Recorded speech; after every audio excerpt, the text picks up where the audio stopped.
کو آپ ذبح کر کے آپ نے گیٹ نمبر 4 کھول کے پوری قوم کو ذلت اور رسوائی کے سامنے کھڑا ہے. ہم اس نظام کو نہیں مانتے. چائنا گیا, چائنا سے وہ پھر روس گیا.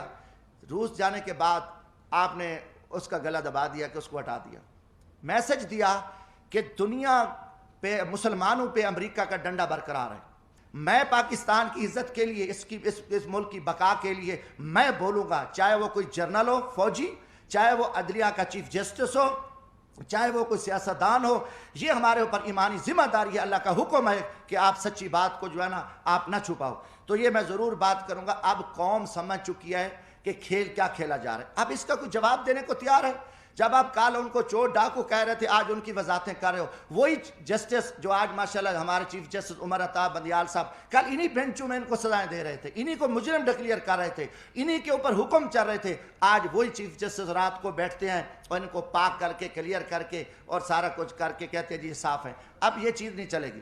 آپ جی ایچ کیو سے دوستی ہے تو آپ آ سکتے ہو, ورنہ یہاں آپ کی جو عوامی خدمات ہے وہ نہیں ہو سکتی. یہ لوگ اب عام آدمی بھی, ہمیں چراوا بھی کہتا ہے, میں کہ بھی ہم تو یار عام غریب لوگ ہیں, ہم تو غریبوں کے جوتے اٹھا سکتے ہیں, ہم کسی جنرل کے جوتے نہیں اٹھا سکتے. وہ بڑے جوتے ہیں, وہ بڑے لوگ جوتے اٹھا سکتے ہیں. جمشید دستی کیا کر سکتا ہے؟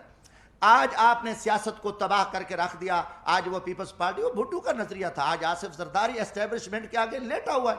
آپ نے ایک دروازہ کھولا ہے اور سیاستدانوں کو آپ کتے کی طرح خیرات ڈالتے ہو اور وہ ارد گرد یہاں پھر رہے ہیں. عوام مر رہی ہے, لوگ ذلیل ہیں. اسلام آباد میں ایک تماشا لگا ہوا ہے. آپ نے نہ رمضان شریف کا کوئی تقدس کا خیال کیا, نہ آپ کو آپ کی عزت ہے. آپ ایک اقتدار کے ہوس کے پجاری ہیں. آپ ایک فرعونیت میں بیٹھ کے آپ پورے نظام کو تہس تنس کر دو, اٹھا دو, مار دو, جو کچھ کر دو. کوئی آپ کے سامنے بات نہیں کہا. ہم بولیں گے, ہم ضرور بولیں گے. ہم نہ کسی جنرل کے سے ڈرتے ہیں, نہ میں کسی سپریم کورٹ سے ڈرتا ہوں, میں اللہ کی ذات سے ڈرتا ہوں. یہ ضرورت وقت تھا ہم گھاس کھا لیں, بھوکے ہوں. میں نے اسمبلی میں بھی کہا تھا کہ ہمیں امریکہ سے جان چھڑانا پڑے گی, نہ چھڑائی تو خدا نہ خواستہ ہم تباہی کی طرف جائیں گے. پاکستان کے جنیلوں کی دولت بھی یورپ میں پڑی ہے, امریکہ میں پڑی ہے. پاکستان کے جو منافق سیاستدان ہیں ان کی بھی پڑی ہے. پاکستان کی بیوروکریسی کا بھی پیسہ پڑا ہے. اب پاکستان کی جوڈیشری بھی ادھر دیکھ رہی ہے. ان کو پتہ ہے ملک کو لوٹنا ہے, لوٹو پھر بھاگ جائیں گے. کہ آپ نے عمران خان کو فارغ کر کے میسج دیا کہ پاکستان ہمیشہ کے لیے امریکہ کا پٹھو ہے, امریکہ کا غلام ہے. پاکستان کی اسٹیبلشمنٹ بھی امریکہ کی پٹھو ہے, عدلیہ بھی امریکہ کی پٹھو ہے, اور پاکستان کے بیکاؤ اور بے شرم منافق گھٹیا قسم کے وہ سیاستدان امریکہ کے, اور آج امریکہ کی مہر لگ گئی ہے. اب وہ بندہ فارغ, جس طریقے سے آپ نے اس کو فارغ کیا, کیا نہیں منڈی نہیں لگی ہوئی تھی؟ کیا وہاں کھلے عام پیسہ چل رہا تھا؟ اور آصف زرداری تو کب سے اسٹیبلشمنٹ کے نیچے تھا. اس نے کہا کہ جو کچھ قوم میں کرنے کو تیار ہوں. میں کہتا ہوں کہ یہ تو فوجی حکومت ہے, جنولے کی حکومت ہے, ڈمی وزیر اعظم ہے, ان کے پلے کچھ بھی نہیں ہے.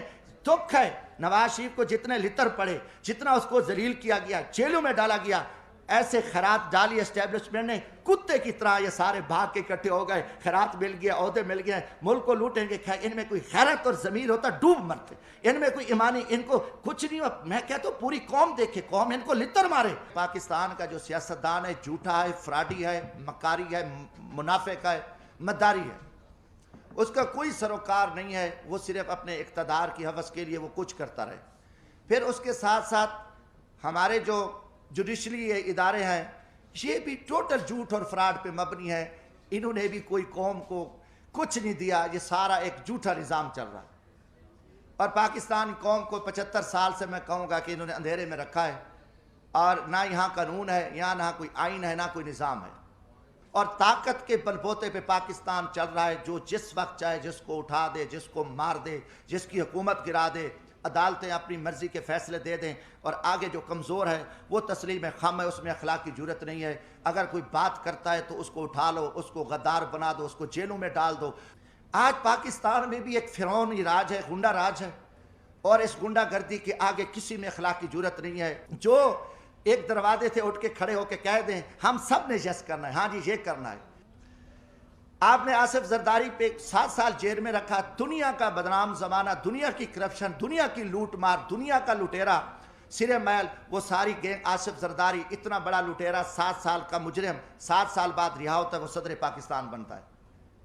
اس کے بعد پھر یہ فارمولہ کہ نواز شریف نے وہ میمو گیٹس ہوں, وہ ڈان لیکس ہوں, ملک دشمن, اس نے مودی کے ساتھ دوستی لگائی، اس نے افواج پاکستان کے خلاف سازش کی، اس نے جندال کے ساتھ بیٹھ کے افغانستان میں سکریپ کا سودا کیا، راستے میں اس کی گاڑیاں بارڈر پہ پکڑی گئیں، ان کو بڑا کچھ کیا، اور اس کے بھائی کے اوپر شہباز شریف، اس کی بیٹی، ان کے بھتیجے، سب قومی مجرم ڈکلیئر ہوئے، جنہوں نے اساس اداروں کے قومی راز امریکن کو دیے، مودی کو دیے، ان کی نواسی کی شادی میں اس نے شرکت کی، اس کو اور اربوں کا وہ مجرم ہے، اب اس کو آپ پکڑ لیتے ہیں، اچانک وہ مجرم، اس کی سپریم کورٹ بیٹھتی ہے، سزائیں ہو جاتی ہیں، نااہل ہو جاتے ہیں، وہ بیمار ہوتا ہے، اس کو ماضی کی طرح بھگا دیتے ہو۔ اب ان کے پورے وزیر مشیر آپ دیکھیں گے، شہباز شریف ضمانت پہ، وزیر داخلہ جو رانا ثناء اللہ صاحب ہے، اس کو کس نے پکڑا؟ ENF نے، اینٹی نارکو ٹیکس نے، اس کو فوجیوں نے پکڑا، اس کے اوپر 15 کلو ہیروین کی FIR، وہ ضمانت پہ ہے، وہ وزیر داخلہ ہے۔ یہ سارے پکڑے گئے مجرم تھے، مجرموں کے بعد آپ دیکھیں 3.5 سال بعد یہ سارے مجرم پاک ہو گئے، ساری چیزیں ختم ہو گئیں، اچانک مکمکا ہوتا ہے، اچانک سودے بازی ہوتی ہے، اچانک عدم اعتماد آ جاتا ہے، اور وہ سارے چور لٹیرے جو افواج پاکستان کے خلاف گالیاں دینے والے، قومی راز دینے والے، پاکستان کو لوٹنے والے، وہ گینگز آ کے وہ وزیر اعظم بھی بن جاتا ہے شہباز شریف، اس کی پوری ٹیم بھی آ جاتی ہے، اب نواز شریف بھی پاک ہے۔ یہ قوم کے ساتھ آپ مذاق چھوڑ دو، میں پاکستان کی عزت کے لیے، اس ملک کی بقا کے لیے میں بولوں گا، چاہے وہ کوئی جرنل ہو، فوجی، چاہے وہ عدلیہ کا چیف جسٹس ہو، چاہے وہ کوئی سیاستدان ہو، یہ ہمارے اوپر ایمانی ذمہ داری ہے، اللہ کا حکم ہے کہ آپ سچی بات کو جو ہے نا آپ نہ چھپاؤ۔ تو یہ میں ضرور بات کروں گا، اب قوم سمجھ چکی ہے کہ کھیل کیا کھیلا جا رہا ہے، اب اس کا کوئی جواب دینے کو تیار ہے۔